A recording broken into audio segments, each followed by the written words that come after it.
A lottery attorney who has represented over 300 jackpot winners just revealed the 8 types of people who will systematically destroy winners. And some of these will shock you. This information comes directly from confidential case files, and what you're about to learn could be the difference between protecting your fortune and losing everything. Person number 7 is the one even experienced lawyers fear most. Person number 1, the long lost relative. This is the distant cousin you haven't seen since childhood, the uncle who missed every family gathering for 20 years, the old high school friend who suddenly remembers how close you were. According to documentation from Lottery Commission files, 73% of winners deal with these claims within the first 90 days. Maria won $4.2 million in the Ohio Powerball, and within 3 weeks, 17 family members she barely knew contacted her. Her third cousin needed money for medical bills. Her former brother-in-law was facing foreclosure.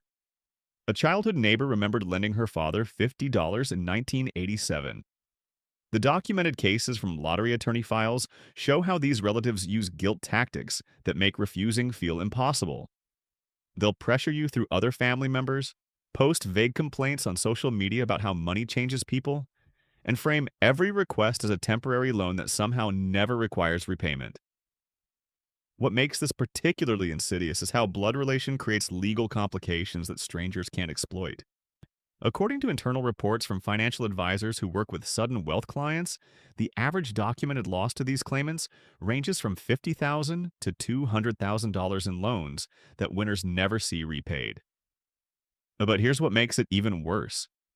These relatives often coordinate their requests, sharing information about what worked with other family members, creating a systematic extraction that feels like death by 1,000 cuts. And if you think losing money to family guilt is devastating, wait until you hear about person number 2. This one has actually bankrupted winners within 18 months, and the tactics they use are completely legal. Person number 2, the investment guru. This is the friend of a friend who approaches you at exactly the right moment, when you're overwhelmed and desperately need someone who understands money. Robert won $11 million in the Florida Mega Millions, and within 6 weeks he met a man named Douglas at a charity event. Douglas had an impressive background in commercial real estate, spoke confidently about tax strategies and asset protection, and presented an opportunity that seemed almost too perfect. According to former financial crimes investigators, these operators specifically target lottery winner databases that become public record in most states. They know exactly when you claimed your prize, exactly how much you won, and exactly when you're most vulnerable to sophisticated pressure. Douglas convinced Robert to invest $2.3 million in a luxury condo development that existed only in glossy brochures and professional website mock-ups. The operation was so sophisticated it included fake progress reports, fabricated inspection documents, and even staged site visits to properties Douglas didn't own.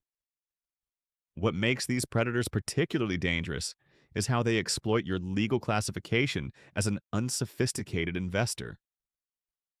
Courts have repeatedly ruled that lottery winners, regardless of their previous financial experience, can be considered financially unsophisticated due to the sudden nature of their wealth.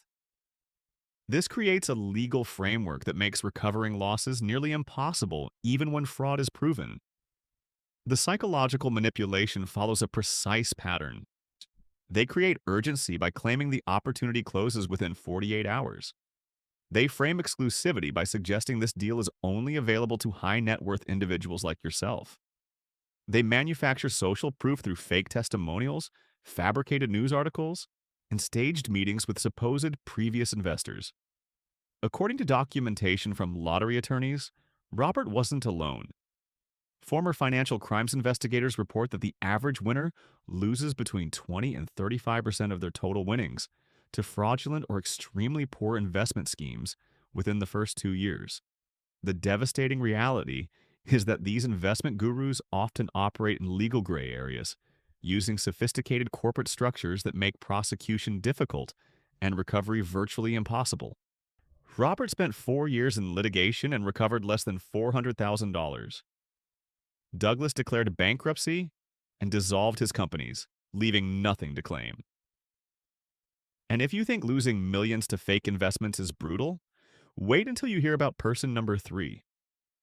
This one has driven winners to give away more than half of their after tax winnings, and the psychological tactics they use make refusing feel morally reprehensible. Person number 3, the charity bombarder.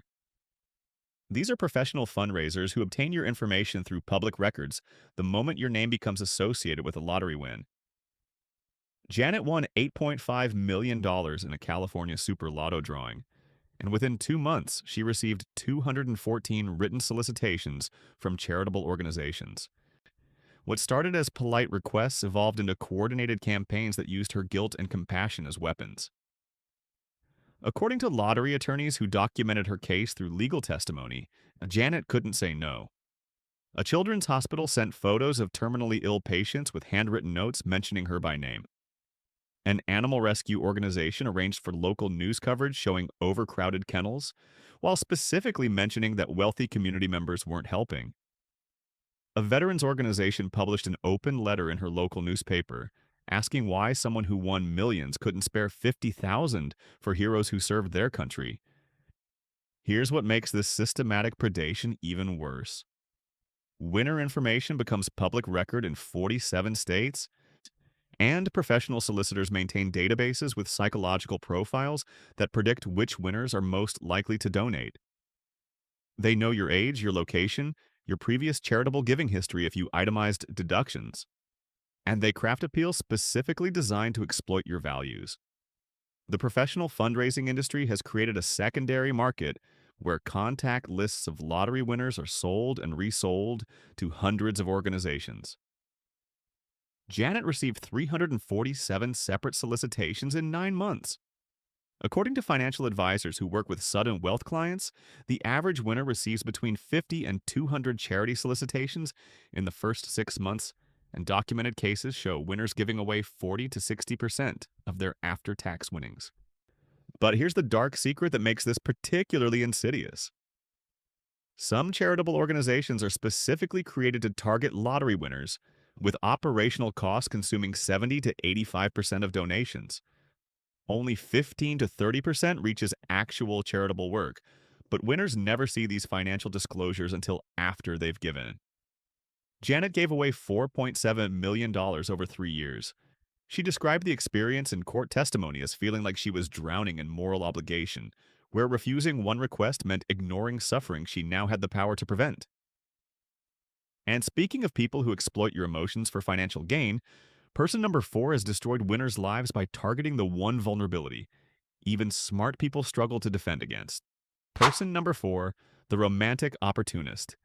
This is the new love interest who appeared within weeks of your win, and according to family law attorneys who specialize in lottery winner cases, these relationships end in financial devastation, 87% of the time.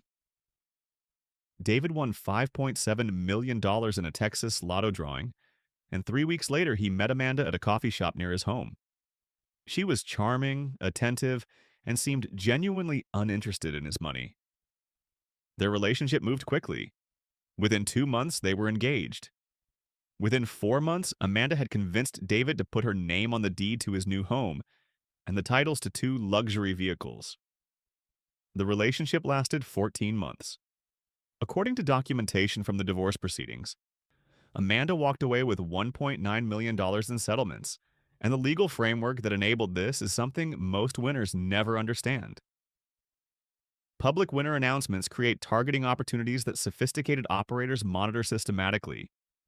Common law marriage provisions in community property states mean that even without a formal wedding, romantic partners can claim financial rights after cohabitation periods as short as 6 months.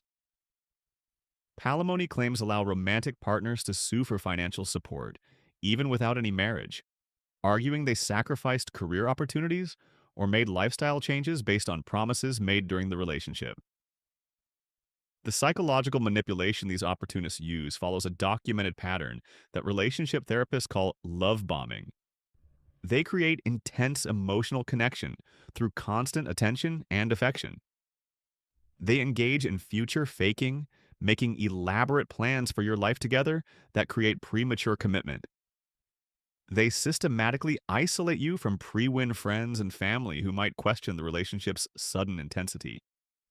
They create financial enmeshment by suggesting joint purchases and shared accounts as proof of trust and commitment.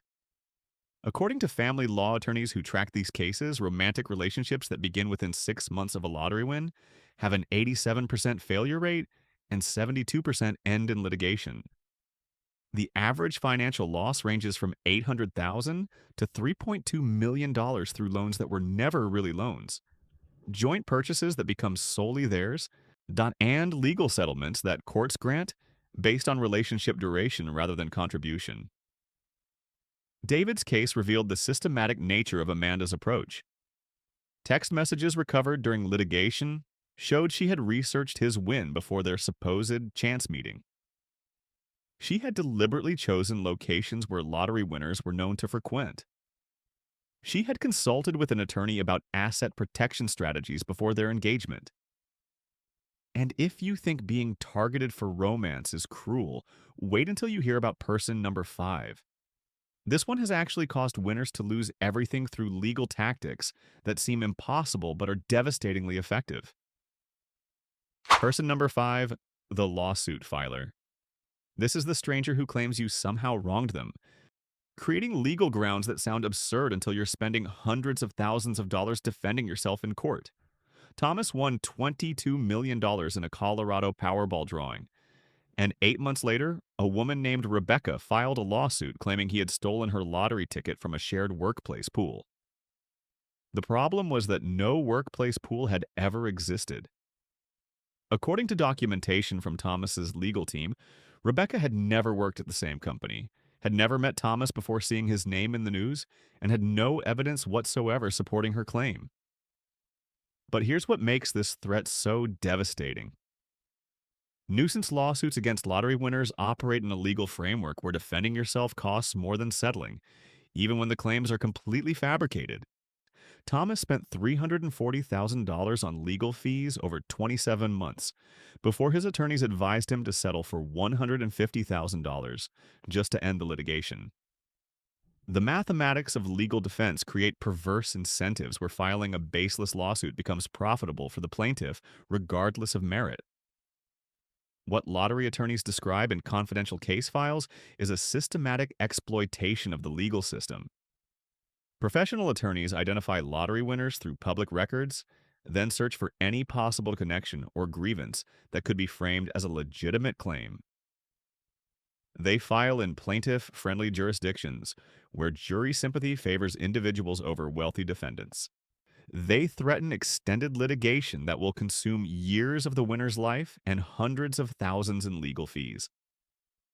They use media coverage to create public pressure, framing the winner as a villain trying to avoid responsibility.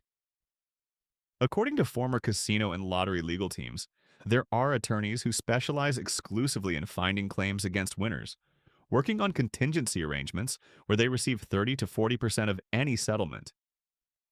The average winner faces between 2 and 7 lawsuits within the first 2 years, and average defense costs range from $75,000 to $200,000 per case, even when the winner ultimately prevails. But here's the insidious reality that makes this particularly cruel. Winning in court doesn't mean recovering your legal costs. Most plaintiffs who file nuisance suits have no assets to claim even when courts award you fees. Thomas's case revealed how Rebecca's attorney had obtained public records of lottery winners and systematically contacted potential plaintiffs, coaching them on legal theories that might survive initial dismissal motions. The documented evidence showed this attorney had filed 43 similar cases against lottery winners over 6 years. Before I reveal person number 6, the one that lottery officials specifically warn winners about in private orientation meetings, I need to ask you to hit that subscribe button. What I'm about to share comes from confidential winner preparation documents, and person number 7 is going to absolutely shock you. Let me know in the comments if you won the jackpot tomorrow. Oh, who's the first person you'd tell, or would you keep it completely secret? Person number 6, the enabler entourage. These are your existing friends, the people who were in your life before the win, who suddenly can't seem to pay for anything and expect you to fund their lifestyle indefinitely. Patricia won $14 million in a Michigan Mega Millions drawing, and within 6 months, she had lost her entire friend group twice. Once when she started saying yes to every request, and once when she finally learned to say no. According to financial therapists who work with sudden wealth clients, this represents one of the most psychologically devastating aspects of winning. The documented case files from Patricia's financial advisor show how small requests escalate into systematic extraction. Her friend needed help with rent. Just this once, just $800. Another friend's car broke down. Could Patricia loan her $3,000 for repairs? A third friend was planning a wedding and mentioned how nice it would be if Patricia could help. Maybe cover the venue, only $12,000. What makes this particularly insidious is how the psychological manipulation operates through subtle expectation setting rather than explicit demands. Friends compare their requests to your total winnings, framing $500 as meaningless to someone with millions. They create social pressure through group dynamics, where refusing one person means explaining yourself to the entire friend circle. They threaten social exclusion, making comments about how money changes people, how you're not the same person anymore, how they miss the old you who cared about friendship. Patricia calculated that over 4 years she spent $680,000 on friends, paid dinners every weekend, covered rent for 3 different people over extended periods, funded 2 business ventures that failed within months, bought concert tickets and paid for group vacations, and covered medical bills and car payments and credit card debt. And when she finally set boundaries after her financial advisor showed her the systematic depletion of her assets, all 12 of her close friends stopped speaking to her within 6 weeks. She described it in therapy sessions as buying friendship that was never real, paying to maintain relationships that existed only as long as the money flowed. Now, if you think friends asking for money is painful, wait until you hear about person number 7.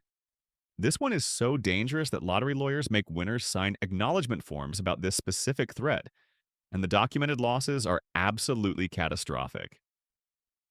Person number 7, the financial controller. This is the person who convinces you to give them power of attorney, who obtains access to your accounts, who positions themselves as the one qualified to manage your newfound wealth. And according to lottery attorney associations, financial controllers represent the single largest category of catastrophic winner loss. William won $31 million in a Pennsylvania Powerball drawing, and he did exactly what seemed logical at the time.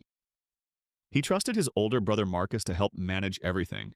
No, Marcus was a former bank manager with 15 years of experience in wealth management. He spoke fluently about asset allocation and tax optimization strategies.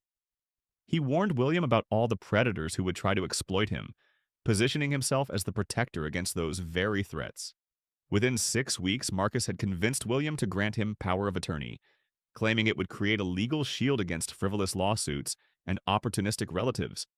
The documented case files from the criminal prosecution reveal how methodically Marcus executed the theft. Over 38 months, he systematically diverted funds into shell corporations that existed only on paper. He created false investment documents that showed William's money growing in diversified portfolios that never actually held his funds. He generated fake account statements every quarter, maintaining the illusion that everything was being professionally managed while millions disappeared into accounts Marcus controlled. William discovered the theft only when the IRS contacted him about unreported income that Marcus had diverted into investments under William's Social Security number. By that point, Marcus had stolen $18.7 million. The criminal prosecution resulted in a 12-year sentence, but the money was already gone. Marcus had purchased properties in his wife's name, transferred funds to offshore accounts in jurisdictions with no extradition treaties, and converted millions into cryptocurrency that investigators could never trace. The courts recovered only $4.2 million. Williams' testimony during sentencing became a document that lottery attorneys now share with new winners. He said he trusted Marcus more than himself, that Marcus was his brother, that Marcus had promised he was protecting him from everyone else who might take advantage. What makes financial controllers the most devastating threat is how the statistics reveal a pattern that transcends individual cases. According to lottery attorney associations, 85% of financial controllers are immediate family members or lifelong friends, the very people winners believe they can trust absolutely. The average theft by financial controllers ranges from $3.8 million to $12 million, and detection typically takes between 2 and 5 years because winners aren't monitoring their own accounts. They've delegated that responsibility to the person systematically stealing from them. Legal recovery rates are catastrophic. Even with criminal convictions, winners recover only 15 to 30% of stolen funds because controllers spend and hide assets long before discovery. Many victims feel too ashamed to prosecute family members until years have passed and evidence has disappeared. The technical framework that enables this theft operates through legal instruments that seem protective but create absolute vulnerability. Power of attorney grants legal authority to conduct financial transactions in your name. And most powers of attorney contain broad language that makes nearly any transaction technically authorized. A joint account access bypasses standard fraud protections because the bank views the controller as an authorized user. Financial controllers systematically isolate winners from independent advisors by positioning themselves as the filter through which all financial information flows. They create artificial complexity that makes winners dependent on their interpretation and guidance. Several state lottery commissions now require winners to attend orientation sessions that focus almost exclusively on this specific threat. Lottery lawyers report that financial controller warnings have become the primary topic in winner preparation because the losses are so catastrophic and the victims so unlikely to suspect until it's too late. Some states now provide lists of vetted financial advisors specifically to prevent winners from turning to family members who lack both the credentials and the oversight to be trusted with generational wealth.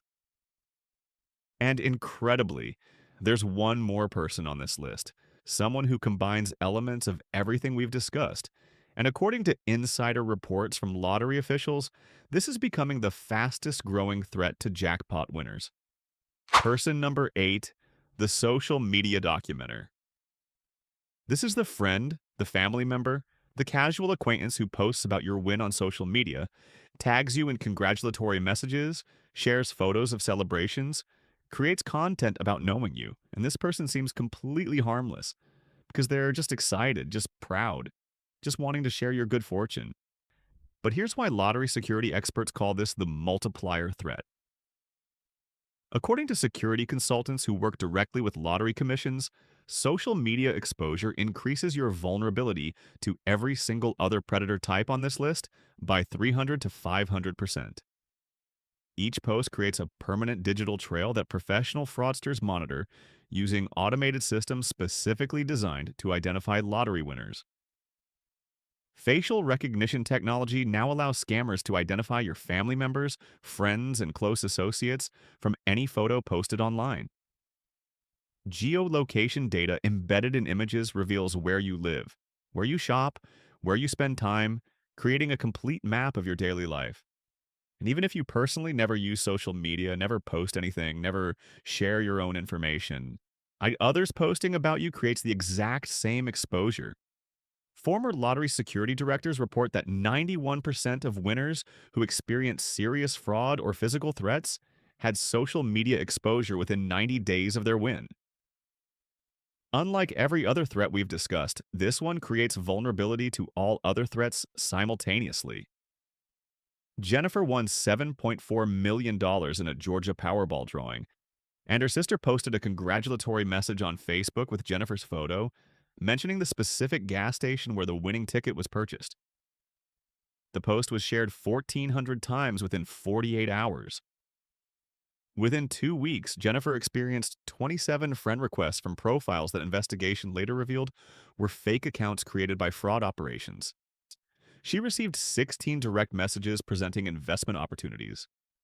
8 romantic advances came from strangers who somehow knew her relationship status. 43 charity solicitations arrived by mail and email. 2 threatening messages demanded money. Someone she had never met appeared at her home claiming to be a distant relative who deserved a share.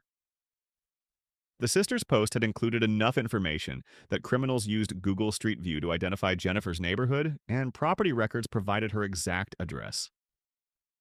Jennifer received a home invasion threat detailed enough that local police advised her to relocate immediately. Total documented losses traced directly to that single social media exposure reached $890,000 from various frauds and schemes that emerged in the 6 months following the post. Jennifer's quote in legal testimony became something security experts now share with every winner they counsel. She said one Facebook post destroyed her sense of safety forever. What makes social media documentation particularly insidious is how the mechanisms that spread this information operate beyond your control. Social media algorithms specifically amplify lottery winner content because engagement metrics show these posts generate exceptional interaction. Deletion doesn't eliminate the exposure because screenshots and shares persist across platforms and in private messages. Professional fraud rings maintain monitoring systems that track hashtags, local news links, and congratulatory language patterns. Technology now connects your name to your address, your phone number, your relatives, your employment history, and your financial information through data aggregation systems that compile information from hundreds of sources. Even posts restricted to friends only leak through networks because your friends have friends who have friends, and information spreads exponentially beyond any privacy setting you implement. The person who posts about your win usually has completely good intentions, celebrating someone they care about, expressing genuine happiness, wanting to share exciting news. You often have no legal recourse because publicly congratulating someone isn't technically illegal, and asking courts to compel deletion of already spread information proves virtually impossible. The damage is permanent and instantaneous, and it activates every other predator type we've discussed simultaneously, creating a cascade of threats that winners describe as overwhelming and inescapable. According to lottery attorney associations, winners who encounter 5 or more of these predator types within their first year have an 88% chance of losing more than half their winnings within 5 years.